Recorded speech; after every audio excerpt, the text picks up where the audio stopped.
This is my audience. Hi. Hello. There is no straightforward answer to ending the childhood obesity epidemic. However, there are many possible ideas that could be practiced to eventually become the ending solution. With help from the government, states, and schools, the influence on children to make healthier choices can be made easy. The first idea to the possible solution asks the question, should the government restrict food marketing on children? On average, children and adolescents watch about 3.5 hours of television every day. However, these kids are not only watching their favorite TV shows, they're also watching the many commercials.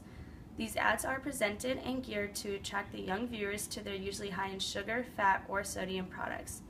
In 2006, an alliance was formed between some of the major U.S. food companies and the Council of Better Business Bureaus to launch the Children's Food and Beverage Advertising Initiative. The initiative insisted that the companies dedicate more of their advertisements toward their products with a healthier nutritional value. Since the beginning, there are now 16 companies involved, which account for more than 2/3 of the food and beverage advertisements on television. 4 of the companies being Cadbury, Coca-Cola, Hershey, and Mars. A before and after comparison was done by the researchers at the University of Illinois Chicago to see the results. They found that exposure to ads for sweets in 2 to 5-year-olds fell 41%, 6 to 11-year-olds fell 29%, and for teenagers fell 12%. As for beverage ads, the exposure dropped about 27 to 30% in all age groups.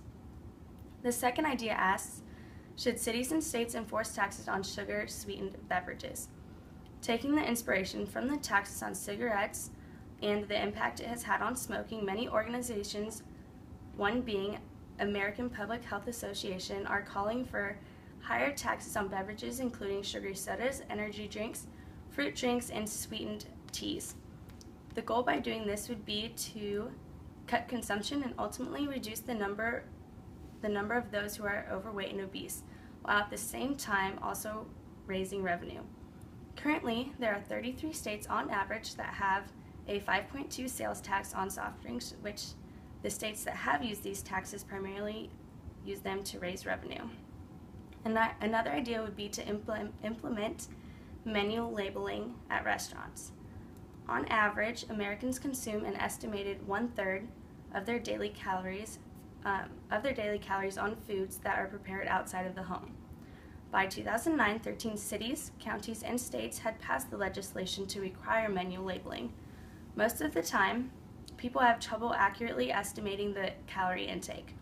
So by implementing this rule, it would be made easily visible and used in hopes of people making a healthier decision. To test the results, a Stanford team anonymously tracked customers who used Starbucks debit cards. They found since the change, the customers who had previously been purchasing and consuming the products with the most calories have cut their calorie intake by 26%, showing that the menu labeling can make a difference. Another large factor that influences the childhood obesity rates are the schools, leading us to ask, should sodas and fast food be banned from schools? Sodas are sold at 60% of middle and high schools nationwide. The British medical journal Lancet recently reported that with each soft drink a child drinks per day leaves them 60% more likely to become obese. Another study shows that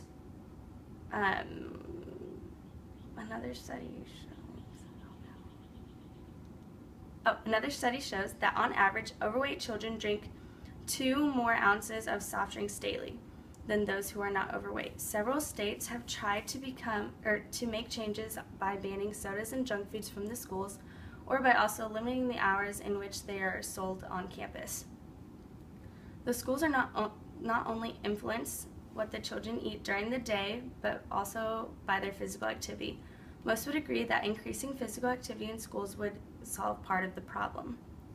Children are consuming cheap, unhealthy foods linked with having a less physical lifestyle. They need to be educated on the importance of healthy eating and exercising. People should be encouraged to balance their calorie intake with their daily energy needs.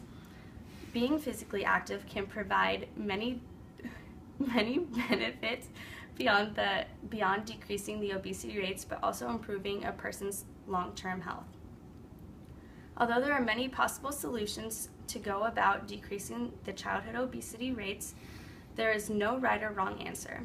However, by targeting each area that a child's influenced by is the way to start. Many of these possible solutions not only benefit the children's health, but also the economy.